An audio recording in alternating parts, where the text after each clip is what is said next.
Hi, good morning everyone. Today we are doing chapter 3, pair of linear equation in two variable of class 10th. Objective questions we are doing today. See the basic first of all आपको consistent system पता होना चाहिए.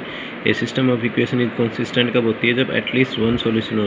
एक या एक से ज़्यादा solution है तो consistent, और inconsistent system क्या होता है? A system having no solution is said to be inconsistent. जिसकी कोई भी solution ना हो. इसमें example होगा हमारा parallel lines. ओके, जिसकी कोई solutions ना हो.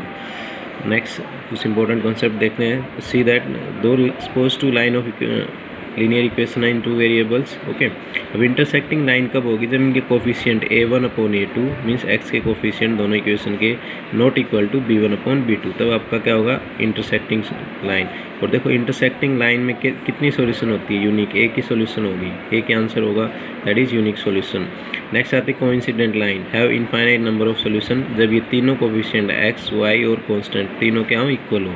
तो इसमें देखो कोइंसिडेंट क्या होती है? इसी लाइन पे सेकंड लाइन हो, उसमें क्या हो जाएंगे? हमारी इनफाइनाइट सॉल्यूशंस. ओके, तो ये भी आपको ध्यान रखना है. Coincident have infinite number of solution, तीनों कोफिशिएंट क्या होंगे? इक्वल. नेक्स्ट आता है पैरेलल लाइन. पैरेलल लाइन में a1/a2 is equal to b1/b2 not equal to c1/c2. तो ये क्या होगा? Parallel line. तो ये इनकन्सिस्टेंट होगा क्योंकि इसमें कोई सॉल्यूशन हमारी नहीं होती है, तो ये इनकन्सिस्टेंट, नो सॉल्यूशन. ओके, तो ये तीन कॉन्सेप्ट हैं. फिर एल्जेब्रिक मेथड हमने तीन किए थे. सब्स्टिट्यूशन में क्या करते थे? एक की वैल्यू दूसरे में पुट कर दी. एलिमिनेशन में कोफिशिएंट इक्वल करते थे और फिर कैंसिल आउट करके सोल्व करते थे. और क्रॉस मल्टीप्लाई मेथड आपको पता ही है. जैसे इस टाइप से तो एक्स कैसे लिखते हैं? एक्स वाले को यहाँ पे उंगली रखेंगे, फिर इनके कोफिशिएंट की मल्टीप्लाई b1c2 माइनस b2c1. अब जैसे y का निकालना तो y पे उंगली रखो, यहाँ मल्टीप्लाई करेंगे c1a2 माइनस c2a1. और कांस्टेंट निकालना है तो इधर कोफिशिएंट की मल्टीप्लाई करेंगे a1b2 माइनस a2b1. तो ये मेथड है क्रॉस मल्टीप्लाई का. ये तीनों मेथड हम कर चुके हैं, ये आपको आने चाहिए. अब ऑब्जेक्टिव क्वेश्चन देख लेते हैं. देखो इस टाइप का क्वेश्चन 2019 में अभी आया था.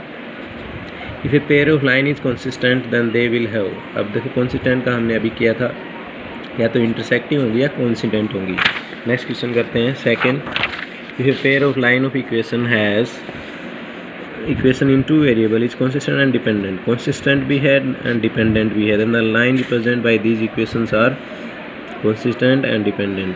तो इसमें कोइंसिडेंट लाइन ही होंगी. ओके, कंसिस्टेंट भी है और डिपेंडेंट भी है. ओके, नेक्स्ट थर्ड देखते हैं. If a pair of line of equation two variable is inconsistent. अब इनकंसिस्टेंट किस केस में होती है? पैरेलल लाइन, जो अभी हमने डिस्कस किया था.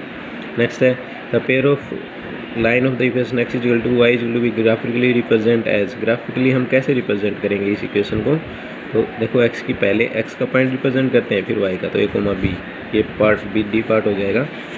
नेक्स्ट है what value of k the equation represent coincident line. Coincident में हमने अभी किया था, इनको इक्वेट करेंगे हम, फिर यहाँ से देखो कंपेयर करेंगे तो ये 1/2. ओके, अब फिर कंपेयर करेंगे तो यहाँ से k की वैल्यू क्या आ जाएगी? हमारी 2 आ जाएगी. इस टाइप से हमें कंपेयर करना है, कोफिशिएंट को कंपेयर करना है. If the line are parallel. अब पैरेलल में पता है ये दोनों इक्वल हैं, ये इक्वल नहीं होने चाहिए. ओके, ये कोफिशिएंट ऐसे रखेंगे, इक्वेट करेंगे तो यहाँ हमें क्या निकालना है? k की वैल्यू निकालनी है. तो देखो 5 3 15, 2 इधर आएगा 4, तो 15/4 ये आंसर हमारा आ जाएगा यहाँ पे. ओके, मूव करते हैं सेवन्थ क्वेश्चन पे. Seventh, the value of k for which line equation has unique solutions. अब यूनिक सॉल्यूशन कब होगी? सी दैट जब ऑल रियल नंबर एक्सेप्ट -4 को छोड़ के कोई भी रियल नंबर हो. तो ये हम कंपेयर कर लेंगे कोफिशिएंट, वहाँ से हमें आइडिया लग जाएगा. तो for what value of k see for which the line will have infinite solutions. तो इसमें भी वही है, आपको कोफिशिएंट को क्या करना है? कंपेयर करना है. लेकिन यहाँ पे शायद हमारा आंसर नहीं आएगा क्योंकि ये कोफिशिएंट इक्वल नहीं है. One pair of dependent linear equation is then the second equation. अब इसकी सेकंड बतानी है, डिपेंडेंट बतानी है आपको. ओके, क्या बतानी है? डिपेंडेंट बतानी है. जैसे यहाँ पे 10x ले लिया, यहाँ पे 7 है तो -14y ले लिया, यहाँ पे 2 है तो -4. अब देखो इनको कैंसिल आउट करेंगे तो सभी में आंसर 1/2 आ रहा है हमारा, तो ये क्या हो जाएगी? डिपेंडेंट. तो हमारा ये आंसर हो जाएगा इसमें. नेक्स्ट है pair of equation has a unique solution. Unique solution क्या है? ये दोनों वैल्यू पुट करो जिसमें आपकी दोनों साइडें क्या आनी चाहिए? इक्वल आनी चाहिए. तो जैसे इसमें हम पुट कर रहे हैं 2 माइनस ये 4 3 -12, ये माइनस प्लस, ये 14 + 14 -14 0. तो ये इक्वेशन सेटिस्फाई होगी यहाँ पे. नेक्स्ट है pair of equation of line has तो यहाँ पे कोफिशिएंट हम इक्वेट कर देंगे 5/3 माइनस 15/-9 8/24/5 और फिर वहाँ से हमें क्या लगेगा, तीनों कोफिशिएंट इक्वल आ रहे हैं तो they are infinite many solution. The pair of the linear equation has y की 2 वैल्यू दे रखी है हमें यहाँ पे। ओके, तो यहाँ पे आपका क्या होगा, नो सॉल्यूशन, क्योंकि वो लाइन पैरेलल हो जाएंगी। नेक्स्ट है ये है एज इट सॉल्यूशन। अब यहाँ से हमें सॉल्यूशन मीन्स इन दोनों को सोल्व करना है और आपको x और y की वैल्यू निकालनी है यहाँ पे। तो इसमें हमारा आंसर क्या होगा, x⁻1/3 y की -1। नेक्स्ट है if x = a y = b solution of this two equation the value of a and b। Okay, तो x की जगह a पुट करना है, y की जगह b पुट करना है और ये दो इक्वेशन बनेगी, इनको सोल्व करना है। वहाँ से हमारी a और b की वैल्यू आएंगी यहाँ पे। ओके, और a और b की वैल्यू क्या आएंगी यहाँ पे, 3 and 1। फॉरवर्ड वैल्यू के the equation represent coincident line. अब इसमें भी वही करना, आपको कोफिशिएंट को कंपेयर करना है। 3/k यहाँ पे -1/2 और यहाँ पे 4/8। तो k की वैल्यू क्या आ जाएगी, यहाँ से आपको पता चल रहा है। Okay, question number 15। तो k की वैल्यू क्या आ रही है, यहाँ पे 6 आ रही है। यहाँ पे -2 माइनस से माइनस कैंसिल, क्रॉस मल्टीप्लाई करेंगे, k की वैल्यू क्या आ रही है, 6 आ रही है। नेक्स्ट है graph of the equations represent 2 line which. तो इसमें हम क्या करेंगे, यहाँ से इनको कंपेयर कर लेंगे, 6/2 -3/-1 और 10/9। तो यहाँ से देखो अगर हम इसको कंपेयर कर रहे हैं तो यहाँ पे पैरेलल लाइंस आ रही हैं हमारी, a1/a2 b1 not equal to c1/c2। तो इसमें हमारा आंसर क्या होगा, पैरेलल लाइंस ही हो जाएगा। ये सारे क्वेश्चन NCERT एग्जाम प्लस के हैं, तो very important for examination point of view. If a pair of linear equation is consistent then the line will have. अगर ये कंसिस्टेंट है तो कैसी लाइन होगी, इनफाइनाइट नंबर ऑफ सॉल्यूशन और यूनिक सॉल्यूशन। दो ही आंसर हो सकते हैं कंसिस्टेंट में, या तो एक सॉल्यूशन हो या बहुत ज़्यादा, एक से ज़्यादा। नेक्स्ट है ग्राफिकली रिप्रेजेंटेशन। देखो बिल्कुल सिंपल क्वेश्चन है, इस टाइप का हमने पहले भी किया था। 2,3 हो जाएगा। Now if the lines are parallel, parallel की कंडीशन पता आपको, a1/a2 = b1/b2 not equal to c1/c2। k की वैल्यू आपको यहाँ पे निकालनी है, तो k की वैल्यू आप निकाल सकते हो कंपेयर करके। Question number 20। So question number 20 में हमारी k की वैल्यू क्या आएगी, k की वैल्यू आएगी 3। नेक्स्ट करते हैं one pair of linear equation and second equation. आपको पता ही है उसका सेकंड इक्वेशन डिपेंडेंट, उसका डबल ले लेते हैं या ट्रिपल ले लेते हैं। ओके, यहाँ पे देखो डबल लिया है। ओके, तो डबल लिया है तो यहाँ पे आंसर क्या आएगा, ये आ जाएगा 4 2 8 6 12 2 2 4। The sum of 2 digit number is 9। If 27 is added to it the digit of the number get reverse, find the number. तो इस टाइप के क्वेश्चन भी हम कर सकते हैं। ओके, तो इसमें हमारा आंसर क्या आएगा, 36।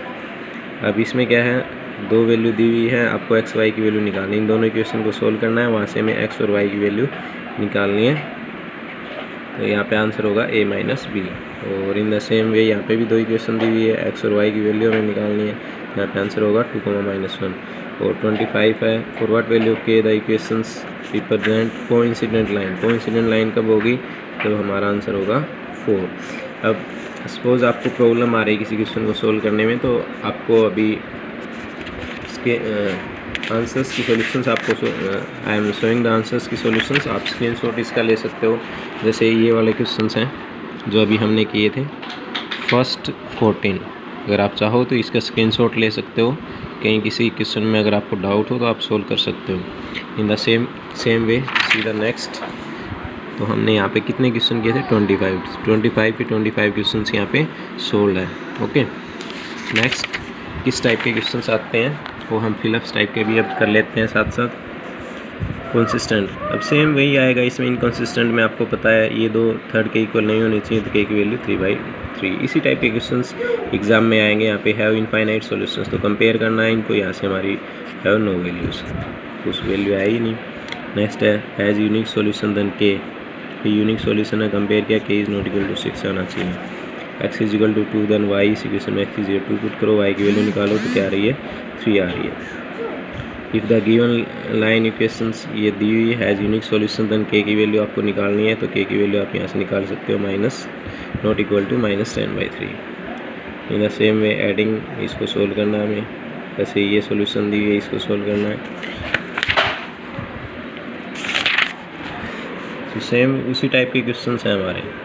सी दैट गिवन एक्सप्लो, ये रेक्टेंगल दिया हुआ है, यहाँ से x y की वैल्यू हमें निकालनी है। तो अपोजिट साइड इक्वल होती है, आप कर सकते हो।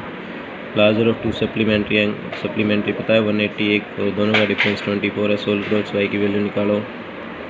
Pair of the has no solution, पता ही आपको अगर दोनों y की वैल्यू है तो नो सोल्यूशन होगी, क्योंकि यहाँ पे पैरेलल लाइन बन जाएंगे हमारे।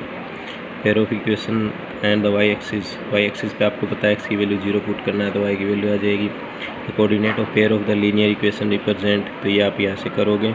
और इंटरसेक्टिंग लाइन ये k is not equal to 6 आना चाहिए, तो यहाँ पे -6 आना चाहिए। फिर देखो वेरी शॉर्ट क्वेश्चंस देख लेते हैं।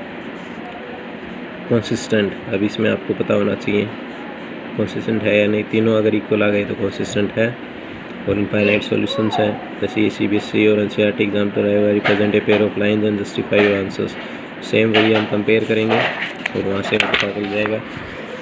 तो यहाँ पे देखो कंपेयर किया तो इसमें क्या है, नो सोल्यूशन, पैरेलल लाइन आ गई, नो सोल्यूशन।